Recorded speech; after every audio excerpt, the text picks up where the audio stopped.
This is a special video made for a young man related to Newell, our friend Newell. His nephew's son. Now, I don't know if that would make Newell his great uncle. Not into that, but any way, shape, or form, it's about a young man that wants to get into archery. Interest in the historical archery. But before I get into the use in the meaning of these little horse bows, how to use them, there's two to show you. I've got a special message for that little guy. You can never have too many bows. These short bows, one in cherry, choke cherry, and the other in Osage orange, sinew-backed, that I'm going to be dazzling you with, don't necessarily have to be your everyday bows. If you are getting into shooting, I would strongly suggest, getting something that will allow you to get a full draw, not overpower you, allow you to work on your technique. I'm going to contrast that. This may be an extremely long video, but it will be an important one. Let's see here. Which end am I going to untie? And I'm going to contrast that with that bear bow to drive home another point. I've got the tip sitting on a glove. Let me scoot that. Get back, glove. Get thee behind me, as they say. I'm going to contrast it with this. And I'm not contrasting that this is a red oak rawhide back paddle bow that's longer than this. There is a reason why I like shooting both of these things. Do I have it? Let's see here. Down there. There's a reason here. Now, at full draw, this is 65 pounds. Can I draw it? Yes, I can draw it. At full draw, and I do it kind of an abbreviated one, an acre. This is as far as I draw this one. This is pushing, at my low draw, 27 pounds. This is less than 28 inches. This is probably 26. I don't know what it is. It's shorter, and that's the way I shoot it. Bent elbow. I can shoot that one comfortably.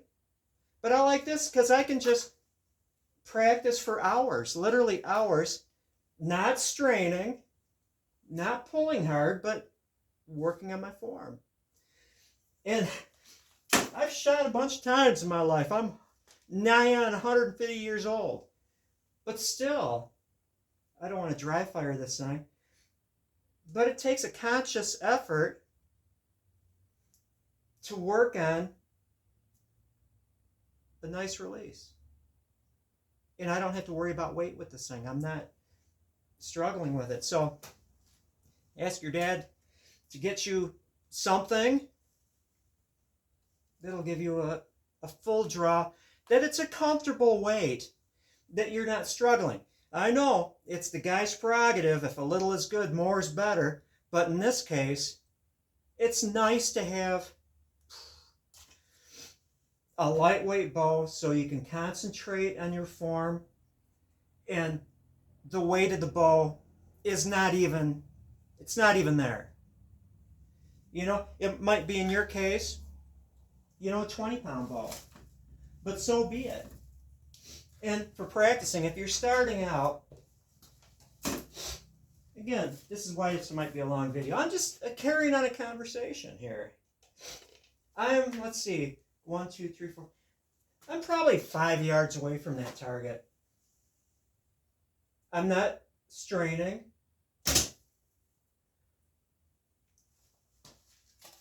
And let's say that I just picked up the bow.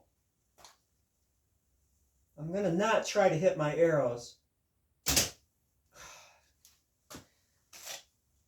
Does instinctive mean that you instinctively try to Robin Hood your arrows? I'm going to aim there, far away from the bullseye. So if you can hit something that will please you, an 8-inch circle, a paper plate, that's kind of the me right in the chest. You don't like me. You know, if you have to be 5 yards away in the beginning to hit that and analyze it and maybe consider just, I use 3 arrows when I practice. If I was to use 6, I would have forgotten what happened to the first one when I was on arrow number 6. But I like arrows. I can handle 3 to analyze stuff. Target shooting with 3 arrows. At whatever distance, blah, blah, blah. Okay, now let's get into your bows. I rambled on long enough. I'm going to have to get my, there's my glove. Why do I have a glove on the ground? I can certainly do things through the leg. I could certainly have this tip against my foot, not on the ground. The back of my thigh, not to get too racy here, in the center of the handle. You always want to have the forces that you apply on the bow in the right places or you're going to goof it up. The tip on against my foot, a hand right here at the tip, as tippity tip as you can make it, and that center of the handle better be making contact with some part of your body, whether or not it's the knee center of the handle, tip. You're going to screw your bows up if you're not pushing in the center of the handle and you've got your hand near the tip. Now watch this.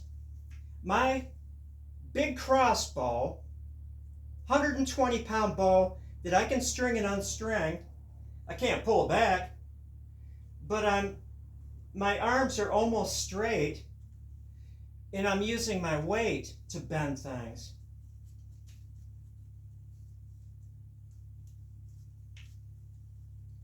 I'm not straining my arms at all because I'm not using my elbows. I'm using the power of my back, and I just slid off. Did I? No, I didn't scratch it. Now, this is the bow that I saw you holding with great pride because you're into historical weapons. Well, I wound up going through the fire hardening, but that's okay, it's cherry, to tiller it into a workable bow. And I'm going to put rawhide on the tips, and it's going to have a rawhide handle, which will support this sinew in this area because the handle is the center portion. But let's see here. It's going to be hard because it's short. And I'm very tall. I'm 5'11", taller than any other man in the world. I'm being satirical. I'm being ironic. I'm going to untie this thing. I'm going to brace it, but then I'm going to immediately go on to the second bow that you're getting. This is cherry. This is 39 inches long. I don't even know if I'm going to be in the frame. I'm down here.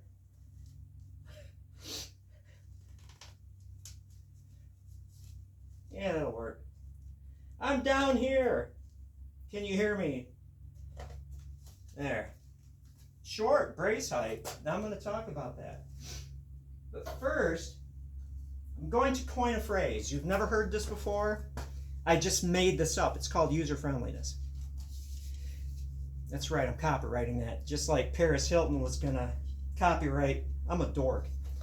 This is longer. This is Osage orange.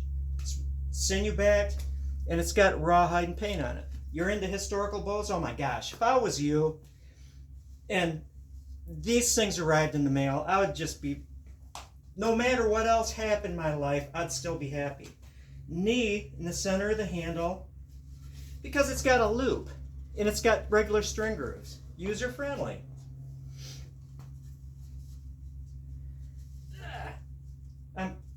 My hand is against here on the tip, because I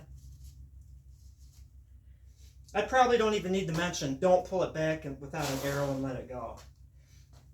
The brace height on these things, believe it or not, in this case, is the same thing. Just enough so when you release your arrow, you're not going to get slapped on the hand. That's it. These are short bows. You have to work with the bow, so just enough. Let's get my measuring tool. These things are cool. And so I didn't whittle them down to 15 pounds, 20 pounds. These are real bows. If you can't draw it back to the full draw weight, which in this case, that's 50 pounds. Yeah, these are real bows you're getting. But look at, if I'm drawing it back to here, it's 20 pounds. Now I'm going to get into how do you shoot a bow without drawing it back that far. I'll explain it. Let's see this bow. What does this little munchkin draw weight? It's a 50-pound bow. This is a 50-pound bow. But at a reduced draw weight, we're looking at 30 pounds. I mean, this has a high initial. It had 42 pounds. But how do you shoot one of these things? You know, with such a short draw length. You have to have it anchored. Go to traditional forums. Go to any forums. You're going to hear people, you have to have a full anchor. People have opinions, and they're usually wrong. Let me get my arrows.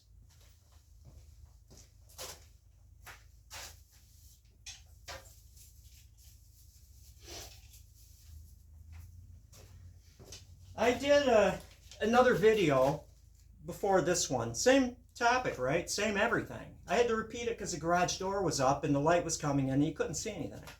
It was a cinematic masterpiece. But let's just...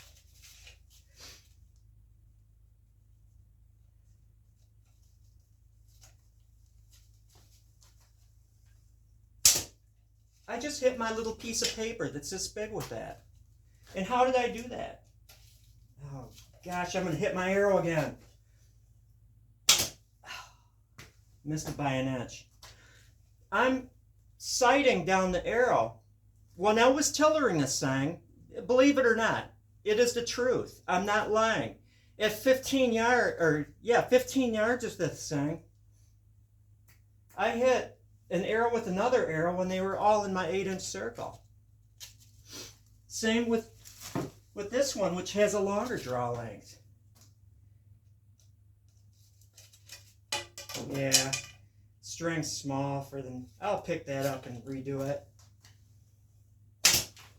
I wince like that because I'm going to hit my stinking arrows and break them. I'm sighting down the arrow. I'm not doing a death grip on this thing because I'll explain it after I'm just wincing because I'm at such close distance I'm going to like freaking break my arrows hitting them with other ones. No death grip on this thing because a death grip might mean that on the release it's called torquing, so it's kind of loose. In fact, I practiced not having much of a grip at all, and a couple times I'd actually drop the bow. The other thing is, I'm sighting down the arrow. There's no reason why I can't be dead accurate with this thing along with like a standard anchored shot when you're sighting down the stinking arrow. But there's two things that can goof you up. As far as ranging, you're shooting farther, it might goof you up, different draw lengths, you know, and the drop with these things. But it's torquing the bow because you've got a death grip on it upon release. And also, I'm exaggerating, but having this release with this hand, your shooting hand, that knocks the arrow sideways. If everything is, I'm going to dry fire it a little bit. It's not going to hurt it.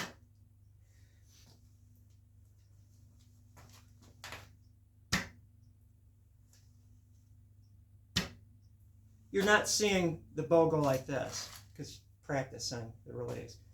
And so that is the story of the bows. I've got distance marks on these things. If those of you who can pull back a heavy bow, I'm pulling this back to 23 inches. And so hold it to 20, the longevity of the bow. You shoot it for a year at 23 inches, it's going to degrade more than if you were to shoot it back at 20 inches, which is decent. I can anchor at a 22-inch draw by just bending my elbow. Let's see about this one. Old man sounds. This is a tiny ball. I just pulled it back to 19 inches. So hold it down to like 16. You know the longevity of the bow. 39-inch bow, pulled it back to 19 inches. Pretty good. And I'm probably drawing over 50 pounds at that. Wait. Okay. I'm done shooting it. I admire it. And believe me, this is such a short brace height. This is what this should be. If I was to brace it higher, brace is the distance from here to here, or from here to here, whatever. If I was to brace it higher, more distance here, which is not necessary because this short bow, I'm not hitting my hand. These short bows are not going to whack your hand if you've got a decent weight arrow. Because they're just so short. It's the geometry. It's the magic. It's the witchcraft of bows. But where was I going with this thing? Okay, I'm done. I love to look at it. In fact, a lot of the native arrows, I've got one here. If you look at them with the short bows with matched arrows, the fletching would be cut off where it's resting against the bow, so you're not mussing up the feathers.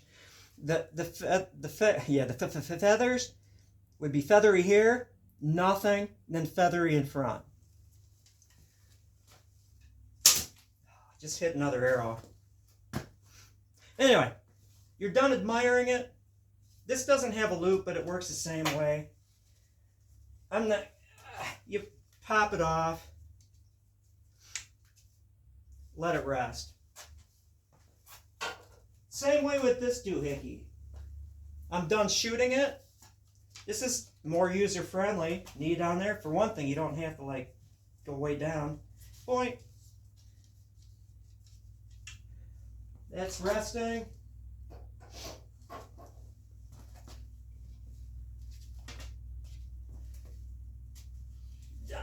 Done with this one.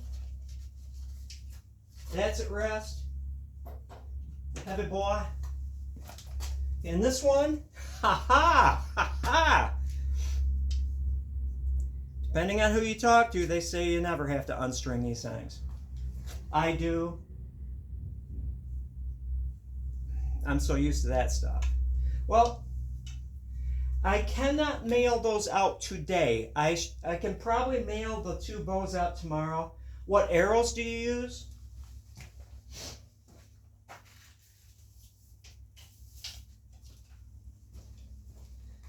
Whatever you're going to get for your other bow.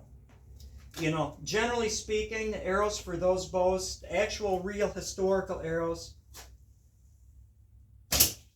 would be short, very short, but these longer ones that I shoot with this one work perfectly fine. I'm not hung up on you have to have this spine, that spine, you have to have this. I shoot everything and anything through all of my bows. And for some reason, I don't know. They just work.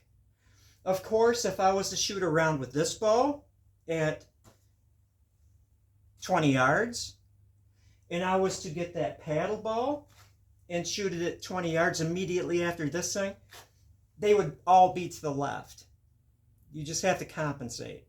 And the reason that I would go from this one and then have to change my whole scheme of aiming with my paddle bow, the arrows have to go around the handle. You have to compensate for different bows and the drop, of course. This one in particular, because I'm drawing it back to under 30 pounds, it's challenging for me to shoot from 15 yards and then jump to 25. Big change. But I don't want to get into too much detail. I appreciate if you watch this entire thing. Have a good one. And young man, enjoy your bows.